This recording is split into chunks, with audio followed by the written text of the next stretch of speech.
Hello students, my self Najiba Ibrahim and welcome back to my channel E learning accounts and maths. Students, हमने last video में question number 20 तक सारे questions कर लिए थे। आज हमें नेक्स्ट क्वेश्चंस करने हैं। तो देखिए, क्वेश्चन नंबर 21 में लिखा हुआ है, calculate cash flows from investing activities from the following information. Investment in land 10%, long term investments, plant and machinery and goodwill, ये सारे आइटम्स गिवन है। इसी से हमें कैश फ्लो कैलकुलेट करना है। एडिशनल इन्फॉर्मेशन में लिखा हुआ है, A machine costing 40,000, depreciation provided thereon 12,000 was sold for 35,000। एक मशीन का कॉस्ट था 40,000 जिसपे डेप्रिसिएशन लगा था 12,000, जिसे कंपनी ने 35,000 में बेच दिया। तो हमें कैलकुलेट करना है कि इस पे कंपनी को प्रॉफिट हुआ कि लॉस हुआ। Okay, depreciation charge during the year was 60,000।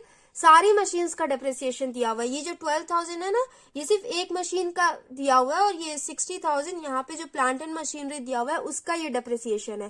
तो चलिए सॉल्व करते हैं। काफी इजी क्वेश्चन है। तो देखिए स्टूडेंट्स, सबसे पहले यहाँ पे इन्वेस्टमेंट इन लैंड दिया हुआ है 2014 एंड 2015। लास्ट ईयर वैल्यू थी 6 लाख, करंट ईयर में वैल्यू इंक्रीज होके 16 लाख हो गई। मतलब 10 लाख का कंपनी ने लैंड परचेज किया है, तभी तो वैल्यू इंक्रीज हुई है ना।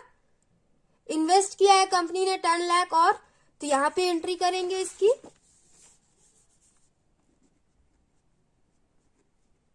परचेज ऑफ लैंड आउटफ्लो हुआ है, ब्रैकेट में हो जाएगा 10 लाख। उसके बाद देखिए लिखा हुआ है 10% लॉन्ग टर्म इन्वेस्टमेंट्स। यहां देखिए इन्वेस्टमेंट के साथ रेट भी गिवन है। इसका मतलब इस इन्वेस्टमेंट पे कंपनी इंटरेस्ट भी रिसीव करती है। ओके, ये इसे हम इंटरेस्ट रेट कहते हैं। ये तो आपको मालूम है ना, 10% के हिसाब से कंपनी एवरी ईयर इस पे इंटरेस्ट भी रिसीव करती होगी। तो देखिए स्टूडेंट्स, यहाँ लास्ट ईयर वैल्यू थी 4 lakh, current year value decrease होके 2,50,000 हो गई। मतलब कंपनी ने बेच दिया, सेल किया, तभी तो वैल्यू डिक्रीज हुई है। कितने से वैल्यू डिक्रीज हुई है? 4 लाख माइनस 2,50,000, 1,50,000। तो इंटरेस्ट की एंट्री बाद में करेंगे, पहले सेल की एंट्री कर लेते हैं। Sales of long term investment, company ने सेल किया तो इनफ्लो हुआ, कैश रिसीव किया कंपनी ने, तो यहां हो जाएगा 1,50,000। ये हो गया। इसके बाद देखिए plant and machinery. Students, interest की एंट्री में बाद में एंड में आपको करके दिखाऊंगी। ओके, अभी प्लांट एंड मशीनरी देखते हैं। लास्ट ईयर वैल्यू थी 2 लाख, करंट ईयर वैल्यू हो गई 3 लाख। ओके, एंड इनमें से एक प्लांट का कॉस्ट था 40,000 जिसे कंपनी ने 35,000 में बेच भी दिया, एंड सारे प्लांट्स का डेप्रिसिएशन भी दिया हुआ है 60,000। तो इसके लिए हमें वर्किंग नोट में अलग से मशीनरी अकाउंट बनाना होता है ना। तो यहाँ पे मैंने फॉर्मेट ऑलरेडी बना रखा है, इसे सॉल्व करते हैं। देखिए लास्ट ईयर वैल्यू कितना दिया हुआ है? 2 लाख ना। ओपनिंग बैलेंस है 2 लाख,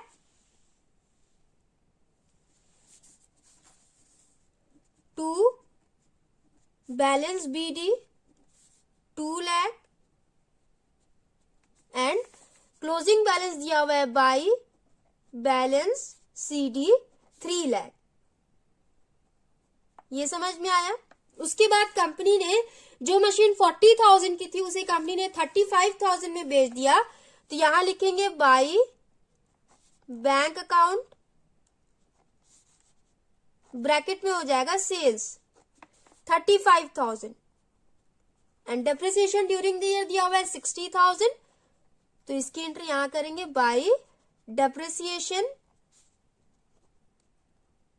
60,000। उसके बाद देखिए स्टूडेंट्स, यहाँ पे जो 12,000 दिया हुआ है इसका क्या रोल है, तो काफी ध्यान से देखिएगा आप लोग। 40,000 वाले मशीन को कंपनी ने 35,000 में बेचा है, तो उसपे कंपनी को प्रॉफिट हुआ कि लॉस, ये चेक करते हैं। तो 40,000 वाले मशीन पे 12,000 का डेप्रिसिएशन भी लगा, माइनस करेंगे कितना हो जाएगा? ये हो जाएगा 28,000। इस मशीन का वैल्यू कितना हो गया डेप्रिसिएशन हटाने के बाद? 28,000। मतलब 28,000 वाले मशीन को कंपनी ने 35,000 में बेचा है, प्रॉफिट हुआ है ना। कितने का प्रॉफिट हुआ है? 35,000 माइनस 28,000, 7,000 आएगा। प्रॉफिट की एंट्री यहां करते हैं, तो यहां लिखेंगे to gain on sale 7,000। Machinery account बन गई हमारी। टोटल कर लेते हैं, 3 लाख प्लस 60,000 प्लस 35,000, ये हो जाएगा 3,95,000।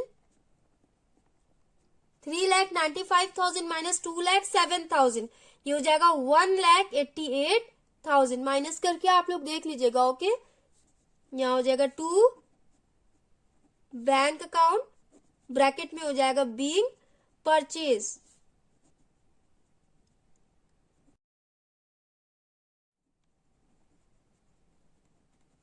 ये हो गया 3,95,000, 3,95,000। परचेज अमाउंट कितना आया? 1,88,000 ना, तो इसे हम यहां लिखेंगे plant and machinery, purchase of plant and machinery, bracket में हो जाएगा 1,88,000। उसके बाद कंपनी ने 35,000 का बेचा भी है ना, तो उसकी भी एंट्री कर लेंगे। Sales of plant and machinery 35,000, ये हो गया। उसके बाद देखिए स्टूडेंट्स, यहाँ पे गुडविल का वैल्यू लास्ट ईयर 15,000 था, करंट ईयर वैल्यू इंक्रीज होके 80,000 हो गई। मतलब कंपनी ने और गुडविल परचेज किया है, तभी वैल्यू इंक्रीज हुई है। कितने से वैल्यू इंक्रीज हुई है? 65,000 से। यहां लिखेंगे purchase of goodwill, purchase of goodwill. Purchase किया है कंपनी ने, आउटफ्लो हुआ है, तो ये हो जाएगा ब्रैकेट में 65,000। एंट्री हुई हमारी, एक एंट्री रह गई इंटरेस्ट की। तो बहुत ही ध्यान से इंटरेस्ट वाली एंट्री देखिएगा स्टूडेंट्स। यहाँ पे ये तो समझना बहुत ही इजी है कि यहाँ रेट दिया हुआ है, तो मतलब कंपनी एवरी ईयर इन्वेस्टमेंट पे इंटरेस्ट रिसीव करती होगी। बट क्वेश्चन ये आता है कि हम 4 लाख पे इंटरेस्ट कैलकुलेट करें कि 2,50,000 पे इंटरेस्ट कैलकुलेट करें। दोनों में से किस अमाउंट पे हम इंटरेस्ट कैलकुलेट करेंगे? क्योंकि आपके क्वेश्चन में क्लियरली ये गिवन नहीं है कि कंपनी ने ईयर के स्टार्टिंग में बेचा होगा कि ईयर के एंड में बेचा होगा। तो बहुत ही ध्यान से सुनिएगा स्टूडेंट्स, अगर आप लोग 4 लाख पे इंटरेस्ट कैलकुलेट कर लेते हैं तो भी आपका करेक्ट होगा। अगर आप 2,50,000 पे 10% के हिसाब से इंटरेस्ट कैलकुलेट कर लेते हैं तो भी आपका करेक्ट होगा। ओके, देखिए यहाँ पे नोट्स में क्या लिखा हुआ है? It is assume that investment were sold on 31 मार्च 2015। ये एज्यूम करके सॉल्यूशन करना है कि कंपनी ने 2015 के एंड में इन्वेस्टमेंट को बेचा है। मान लेते ये पूरा साल है 2014 एंड ये 2015। अगर कंपनी एंड में बेच रही है, अगर कंपनी एंड में बेच रही है मतलब पूरे साल कंपनी के पास 4 लाख का इन्वेस्टमेंट था, तो 4 लाख पे कंपनी इंटरेस्ट रिसीव करेगी 40,000। ये वाला समझ में आया? एंड अगर कंपनी ने 2014 के स्टार्टिंग में ही बेच दिया, इन्वेस्टमेंट 2014 के स्टार्टिंग में ही बेच दिया, तो वैल्यू कितना बचा? 2,50,000 वैल्यू बचा। ये पूरे साल, इसके बाद यहाँ पे तो कंपनी ने बेच दिया, तो इसके बाद इन्वेस्टमेंट का वैल्यू कितना रह गया? 2,50,000 ना। तो उस केस में 2,50,000 पे अगर आप इंटरेस्ट कैलकुलेट करेंगे तो 25,000 आएगा। अगर 25,000 के हिसाब से करेंगे तो आपका 10,43,000 आंसर आएगा। एंड अगर 40,000 के हिसाब से करेंगे तो आपका 10,28,000 आंसर आएगा। दोनों ही आंसर करेक्ट होगा। यहाँ पे लिखा हुआ है ना, अगर ये एज्यूम करके करेंगे कि 2015 के एंड में कंपनी ने इन्वेस्टमेंट बेचा है तो हम 40,000 पे कैलकुलेट करेंगे। ये तो समझ में आ गया। यहाँ देखिए नोट सेकंड में लिखा हुआ है, in case it is assume that investment were sold on 1 अप्रैल 2014। अगर आप ये एज्यूम करके करें कि कंपनी ने 2014 के स्टार्टिंग में ही इन्वेस्टमेंट बेच दिया होगा, इंटरेस्ट वुड बी 25,000। उस केस में इंटरेस्ट 25,000 होगा and cash use in investing activities would be 10,43,000। And उस केस में आपका आंसर आएगा 10,43,000। समझ में आया? कंफ्यूज बिल्कुल भी ना होना आप लोग। अगर आप लोग ये एज्यूम करेंगे कि 2014 के स्टार्ट में ही कंपनी ने इन्वेस्टमेंट बेच दिया होगा, तो बेचने के बाद रिमेनिंग इन्वेस्टमेंट कितना रह गया कंपनी के पास? 2,50,000 ना। तो अब 2,50,000 पे ही कंपनी को इंटरेस्ट मिलेगा, तो उस केस में इंटरेस्ट अमाउंट 25,000 हो जाएगा। एंड अगर कंपनी ने ईयर के एंड में 2015 के एंड में बेचा होगा, तो पूरे साल कंपनी के पास 4 लाख का इन्वेस्टमेंट होगा, तो उस पूरे साल में कंपनी को 40,000 इंटरेस्ट मिला होगा। ओके, तो दोनों तरीके से आप लोग कर लेना, तो आपका आंसर रॉन्ग नहीं होगा, क्योंकि आपके क्वेश्चन में क्लियरली गिवन नहीं है कि कंपनी ने इन्वेस्टमेंट को कब सेल किया है। तो यहां लिखेंगे इंटरेस्ट रिसीव्ड। हम 40,000 के हिसाब से करेंगे क्योंकि यहाँ पे आंसर गिवन है। आप लोग अगर 25,000 के हिसाब से करोगे तो आपका आंसर 10,43,000 आएगा, वो भी सही हो जाएगा। ओके, 4 लाख का 10% 40,000 होगा। अब इसे कैलकुलेट करिए, माइनस 10 लाख माइनस 1,88,000 माइनस 65,000 कितना हो जाएगा? ये हो जाएगा 12,53,000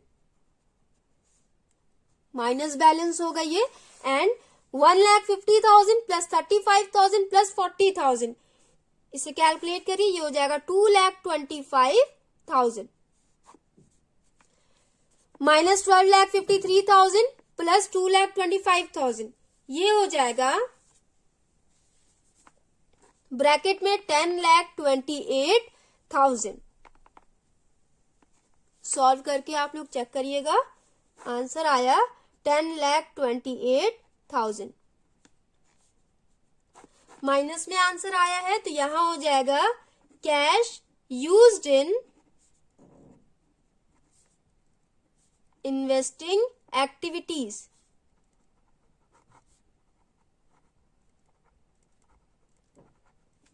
क्वेश्चन नंबर 21 हमने कंप्लीट कर लिया। आई होप आप लोग को समझ में आया होगा। अब हम क्वेश्चन नंबर 22 करेंगे।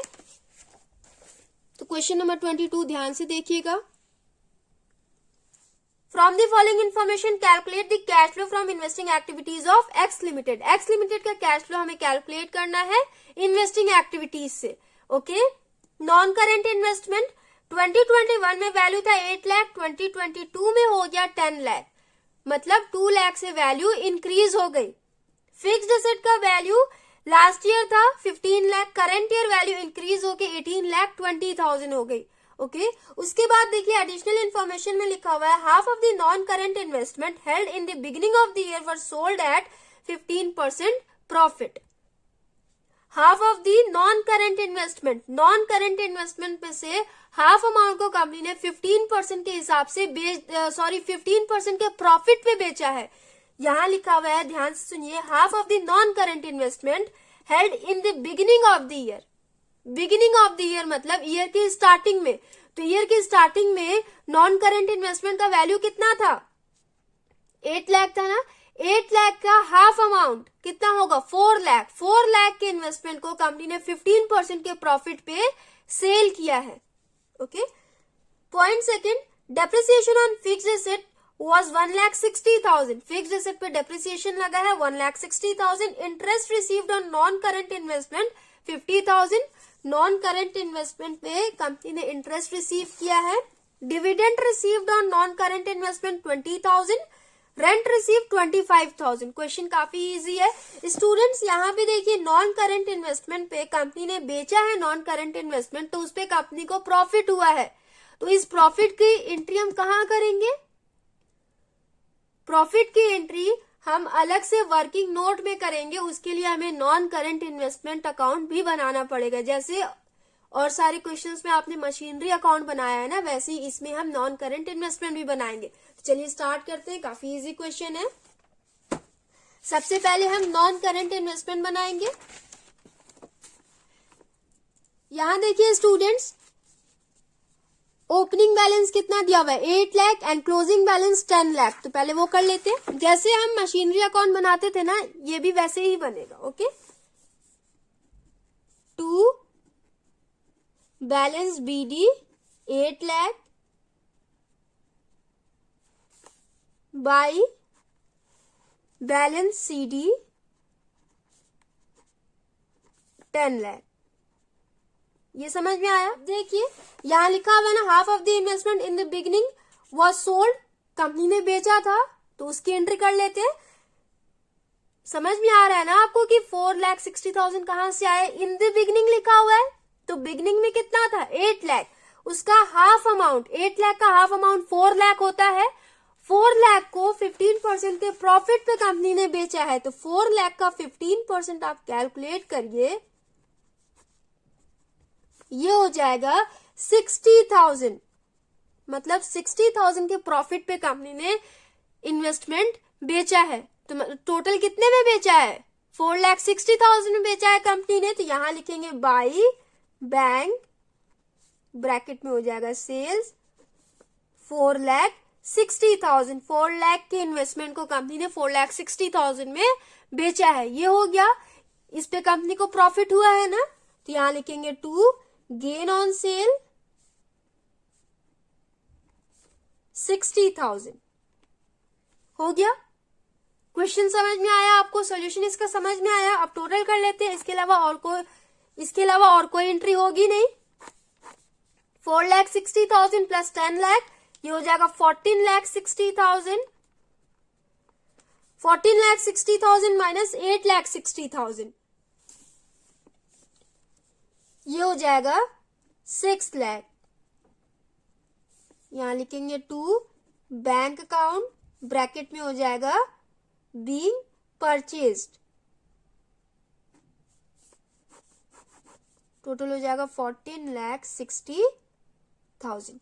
नॉन करेंट इन्वेस्टमेंट बन गया। अब हम एसेट अकाउंट भी बना लेते हैं, उसके बाद कैश फ्लो स्टेटमेंट बनाएंगे। ओके, तो यहां देखिए फिक्स्ड एसेट का ओपनिंग बैलेंस कितना दिया हुआ है? 15 लाख एंड क्लोजिंग बैलेंस दिया हुआ है 18,20,000। तो यहां लिखेंगे टू बैलेंस बीडी 15 लाख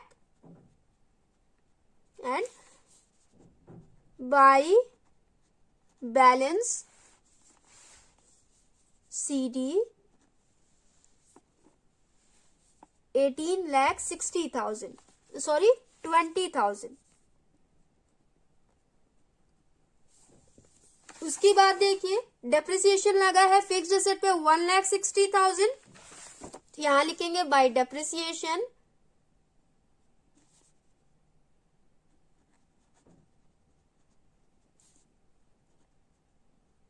1,60,000। उसके बाद इसमें कोई भी एंट्री नहीं होगी, क्योंकि फिक्स्ड एसेट के बेचने की कोई भी इसमें एंट्री नहीं गिवन है ना।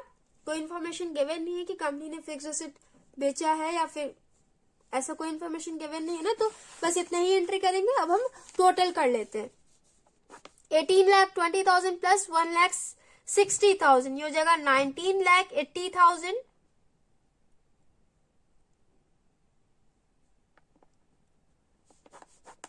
19,80,000 माइनस 15 लाख, ये हो जाएगा 4,80,000।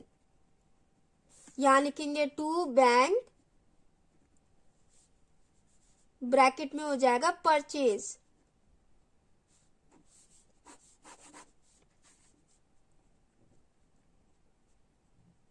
हमने नॉन करेंट इन्वेस्टमेंट अकाउंट भी बना लिया एंड एसेट अकाउंट भी बना लिया। अब हम कैश फ्लो स्टेटमेंट बना लेते हैं। तो देखिए इसमें सबसे पहले purchase of non current investment लिखेंगे। यहां पे परचेज आया है ना 6 लाख, तो इसकी एंट्री कर लेते हैं हम।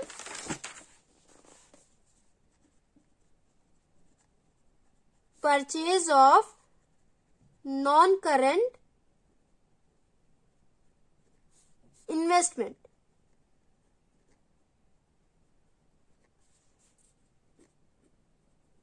ब्रैकेट में हो जाएगा ना 6 लाख, ये हो गया। उसके बाद फिक्स्ड एसेट का भी परचेज अमाउंट आया है 4,80,000 आया है। यहां लिखेंगे परचेज ऑफ फिक्स्ड एसेट 4,80,000, ये दोनों हो गया। इसके बाद देखिए स्टूडेंट्स, आपके एडिशनल इंफॉर्मेशन में interest receive, dividend receive and rent receive दिया हुआ है ना, तो इन तीनों की भी एंट्री कर लेंगे। इंटरेस्ट रिसीव कितना हो जाएगा 50,000। यहाँ पे ध्यान से देखिए स्टूडेंट्स, यहाँ पे नॉन करेंट इन्वेस्टमेंट का सेल दिया हुआ है 4,60,000, तो सेल्स की भी एंट्री हम करते हैं ना। तो यहां हो जाएगा sales of non current investment,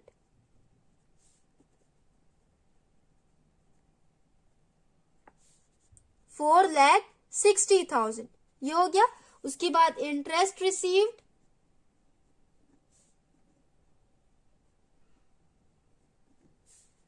50,000, dividend received and rent received ये दोनों भी गिवन है, तो इसकी भी एंट्री कर लेते हैं।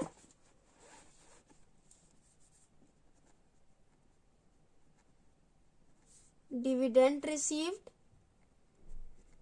20,000 एंड रेंट रिसीव्ड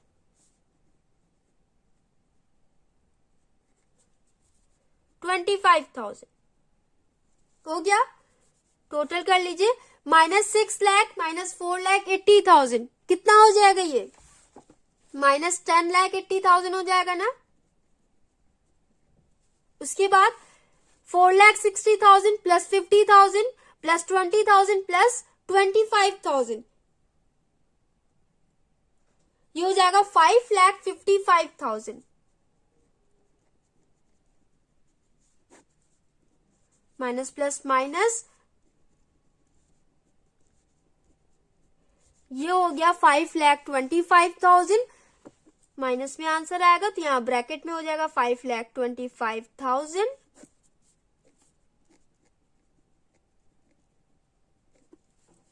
यहाँ हो जाएगा net cash used in investing activities.